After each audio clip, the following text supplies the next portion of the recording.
কখনো কি এমনটা মনে হয়েছে যে আমাদের আর কুরআনের মাঝে কেমন যেন একটা অদৃশ্য বাধা দাঁড়িয়ে আছে? আজ আমরা ঠিক সেই রহস্যটাই খুঁজে বের করার চেষ্টা করব, যে দেয়ালটা কে তৈরি করল আর কিভাবেই বা আমরা সবাই মিলে সেটাকে ভেঙে ফেলতে পারি। চলুন একটা দেয়ালের কথা ভাবা যাক। এমন একটা দেয়াল যা চোখে দেখা যায় না, কিন্তু এর প্রভাবটা একদম বাস্তব।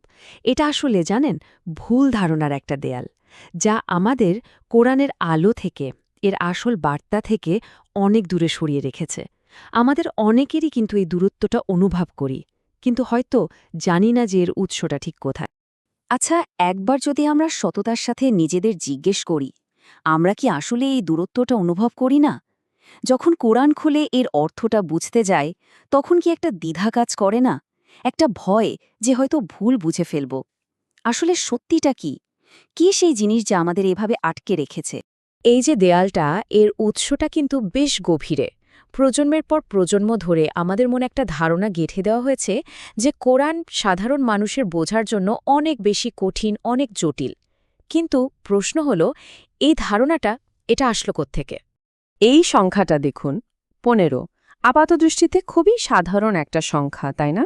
কিন্তু এই সংখ্যাটাই হলো সেই অদৃশ্য দেয়ালের মূল ভিত্তি। এর মানে কি? কি এমন আছে এই সংখ্যাটার মধ্যে? ব্যাপারটা হলো, একটা ধারণা প্রচার করা হয় যে কোরআন যদি একটু বুঝতে হয়, তাহলে নাকি ১৫টা আলাদা বিষয়ে একদম পাণ্ডিত্য অর্জন করতে হবে। মানে আরবি ব্যাকরণ থেকে শুরু করে জটিল আইনশাস্ত্র পর্যন্ত সবকিছু। আর এটাই, বিশ্বাস করুন, আল্লাহর বাণী থেকে সাধারণ মানুষকে দূরে রাখার সবচেয়ে সূক্ষ্ম আর শক্তিশালী একটা কৌশল। আর এর ফল কি হয়েছে? ফলটা খুব পরিষ্কার। আমরা ধীরে ধীরে বিশ্বাস করতে শুরু করেছি যে না, কোরআন বোঝাটা আসলে আমাদের কাজ না, আমরা শুধু পড়ব বা শুনব। কিন্তু এর আসল অর্থটা, সেটার দায়িত্বটা যেন কিছু বিশেষজ্ঞের, একটা ছোট্ট গোষ্ঠীর। কোরআনটা যেন সবার জন্য খোলা একটা বই না হয়ে একটা এক্সক্লুসিভ ক্লাবের মতো হয়ে গেছে, যেখানে সবার প্রবেশ নিষেধ। কিন্তু আল্লাহ নিজে কি বলছেন এই ব্যাপারে? চলুন না মানুষের তৈরি এই সব বাধা, এই সব দেয়ালকে একটু পাশে সরিয়ে রেখে আমাদের সৃষ্টিকর্তার সরাসরি আহ্বানে কান দিই। তিনি কি বলছেন সেটা শুনি। আল্লাহ কিন্তু খুব পরিষ্কার করে বলছেন, কোরআন আমাদের উপর ফরজ করা হয়েছে, মানে এটা বাধ্যতামূলক। আর ফরজ মানে তো শুধু তেলাবত করা না, তাই না? এর মানে হলো এটা নিয়ে গভীরভাবে চিন্তা করতে হবে, এটাকে বুঝতে হবে, আর সেই অনুযায়ী জীবনটাকে সাজাতে হবে। এটা একটা সক্রিয় দায়িত্ব, শুধু শুনে যাওয়ার মতো কোনো নিষ্ক্রিয় কাজ নয়। ভাবুন একবার, আল্লাহ নিজেই কিন্তু আমাদের প্রশ্ন করছেন। তিনি কেন আমাদের এমন একটা বিষয় নিয়ে গভীরভাবে চিন্তা করতে বলবেন যা আমাদের বোঝার ক্ষমতার বাইরে? এটা তো অনেকটা এরকম হলো যে কাউকে এমন একটা ভাষা নিয়ে ভাবতে বলা হলো যা সে জানেই না। এর তো কোনো মানেই হয় না, ঠিক? এখানে দেখুন, বিষয়টা আরও অনেক পরিষ্কার হয়ে যাচ্ছে। এই কিতাব পাঠানোর উদ্দেশ্যটাই হলো মানুষ যেন এর আয়াতগুলো নিয়ে চিন্তা ভাবনা করে। এটা তো কোনো গুপ্ত সংকেত বা ধাঁধা নয়, বরং এটা প্রত্যেকটা চিন্তাশীল মনের জন্য, প্রত্যেকটা অন্বেষণকারী আত্মার জন্য একটা খোলা আমন্ত্রণ। কোরআন কিন্তু একটা বৈপ্লবিক নীতি আমাদের শেখায়।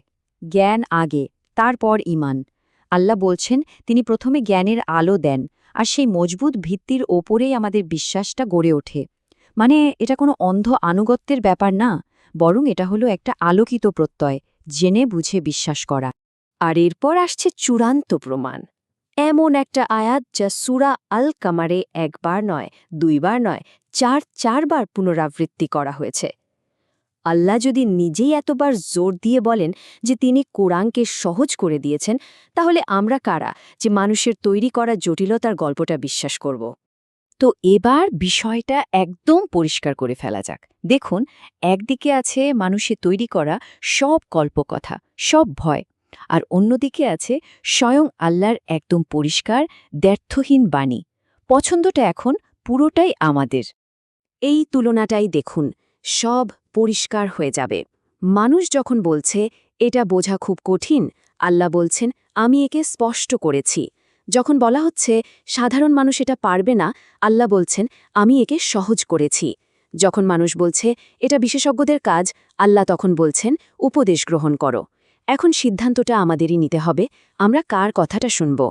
আচ্ছা, একবার কি আমরা ভেবে দেখেছি যারা প্রথম কোরআন শুনেছিলেন তারা কারা ছিলেন?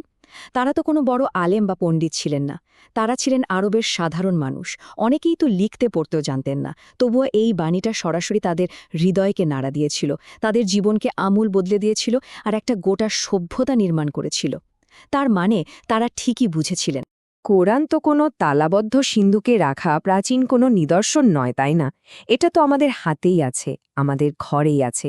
এটা শুধু অপেক্ষা করছে কখন আমরা আমাদের হৃদয় দিয়ে এটাকে খোলার চেষ্টা করব। আসলে মূল কথাটা হলো এটাই, কোরআন কঠিন নয়, বাধাটা বা দেয়ালটা সেটা কোরআনে নেই, সেটা আছে আমাদের মনে।